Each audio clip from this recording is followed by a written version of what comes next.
Don't get blinded by the light from fame. We're all ordinary people at the end of the day. We make decisions, some good, some bad, but we all pushing for things we never had.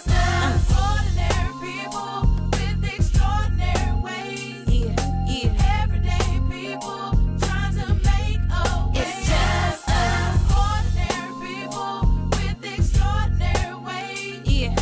Trying to make a difference step by step each day. It's just us. Hi, I'm Charlene. You know, women have always faced the conversation of image. We hear it in the media, we see it in news articles and on newspapers. Oh, she's so pretty, we'll hear people say, or her face looks so youthful, or I like her clothes and her shoes and her hair. We always hear these conversations.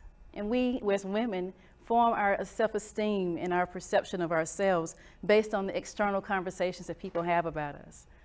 We very seldom, however, talk about makeup.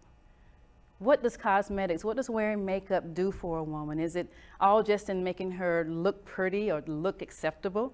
Sometimes it's necessary for women to wear makeup. So we're going to talk about that on today's show. Joining me later on in this show is Miss Eva Jane Bunkley. Eva is a celebrity makeup artist. She's also an entrepreneur and a filmmaker. It's just us. Thank you so much for joining us. Stay tuned. Be right back.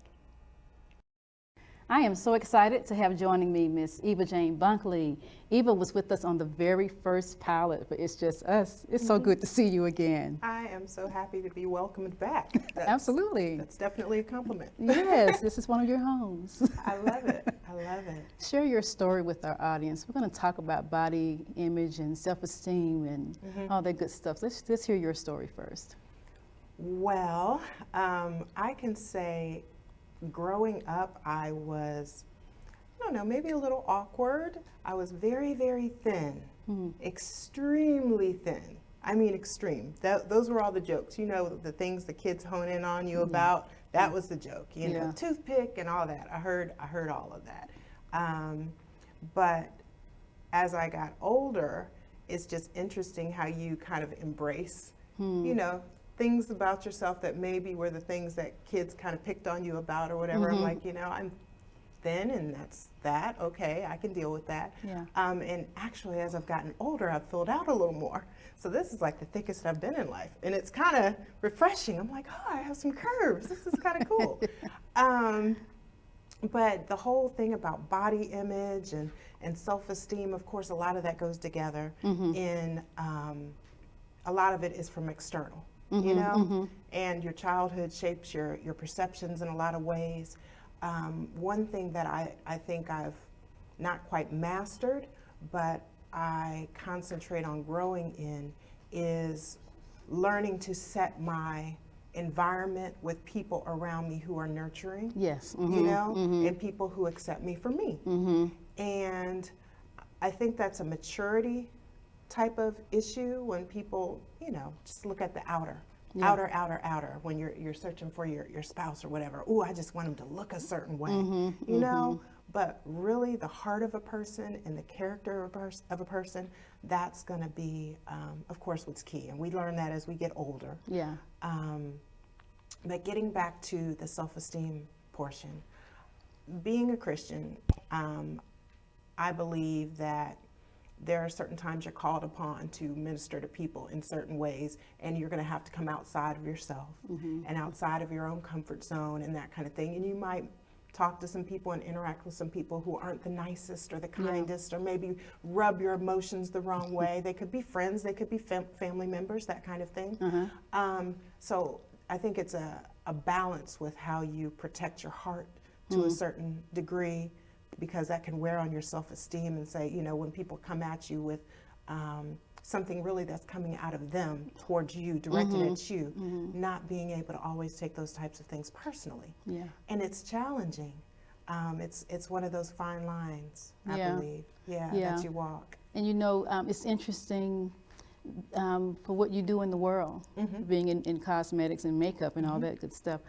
What were your thoughts in wanting to pursue that as something that you do? I know that's not who you are, but it's something that you do. What was your driving force to want to focus on that?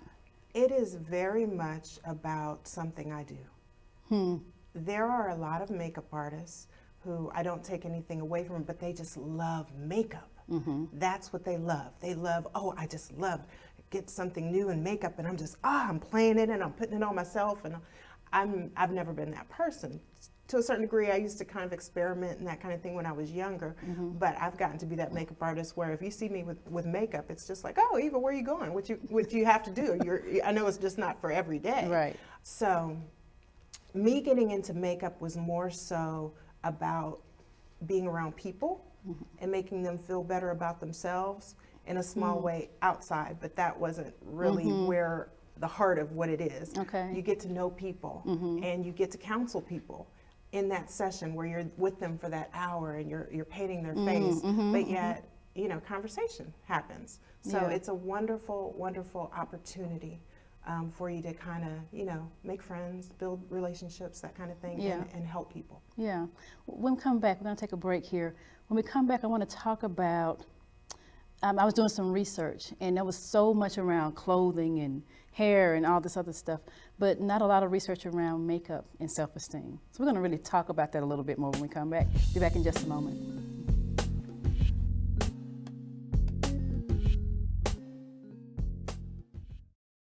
Hi, we're back. Thank you for coming back and joining us. Talking about body image in general, and self-esteem. And Eva, I read an article. I want to read what I read rather than trying to remember what I read. Okay. It says that cosmetics help women to conform to our society's beauty expectations. Helps us to conform to our society's beauty expectations. What are your thoughts about that? I have so many thoughts about letting society or media or advertisers, marketers tell us what is beautiful, and I think trends tend to be cyclical, and you'll have the advertising campaigns that come around that natural is beautiful. And recently there was a model that was supposedly showing her post-pregnancy belly that turned out to be fake, and but everybody was like, oh, this is so great, oh my goodness, it's so real. But yet on the other side, you're telling women, but this is how you should look, and it's, I think when you buy into it is when you have the issues, and it's dangerous when young girls gain what their body image should be and that kind of thing, as far as just looking at magazines, and they don't understand the game behind it, and all the money behind it to sell product, because that's basically what it is. At the end of the day, to sell product, and to keep the economy going. And you need this in order to get along in the world, for people to accept you. You need to look a certain way, and we can help you here. So I think when young girls and when people in general realize early on that there's a whole machine behind that, then they can kind of look in the mirror and say, okay, this is what I'm starting with, this is what I'm going out into the world with, and it's about enhancing it, but it's not about giving me value or making me feel better about who I am. And you mentioned before the break that you have that moment in the chair, well, the client is in the chair, but you have that moment with them when you're able to counsel or consult or just chat with them. So what are some of the things that people say? I know when I first sat with you, what I said was not too much, because I want to look natural.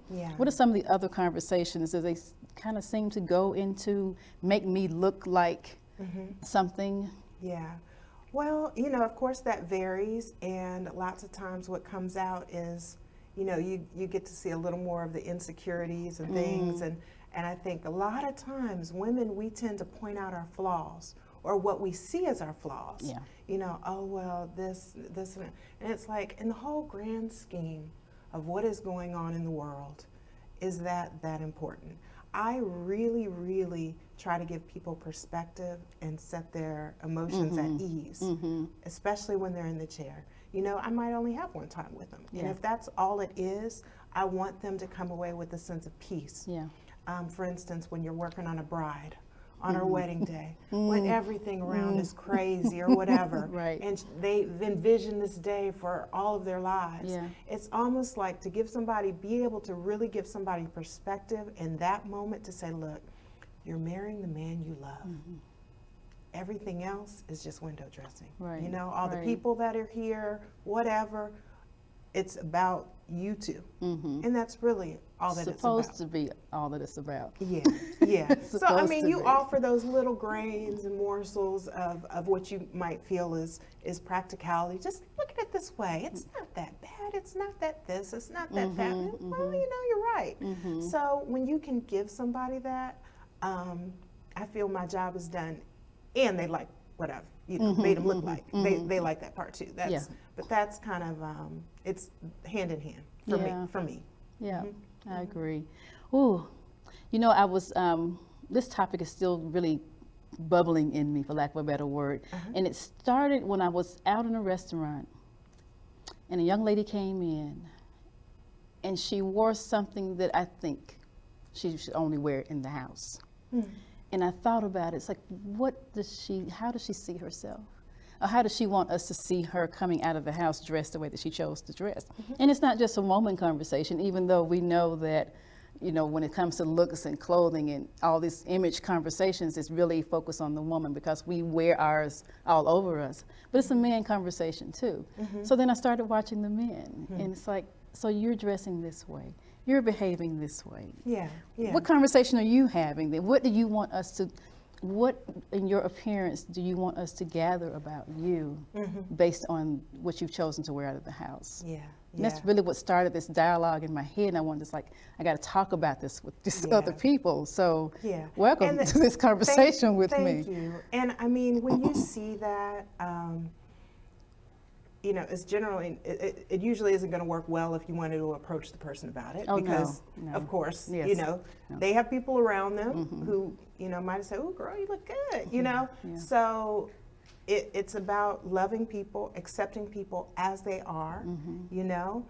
Because when I was young, there were older women who looked at me like, ooh, that is too short. I had all those comments, but I'm just like, I'm young, you know, this is what we do. And, you know, and it's not necessarily going to determine who I'm going to become in life or any of that. So I think that we need to be more accepting of one another, to look past what we see on the outside from both sides, you know, that young girl that you think, you know, and then what's shaped my own perceptions, you know, why do I think that they should have kept their house shoes at the house or whatever. I don't, Right. you know, whatever it is. Yeah, we just keep our internal conversations internal and keep it moving. And exactly.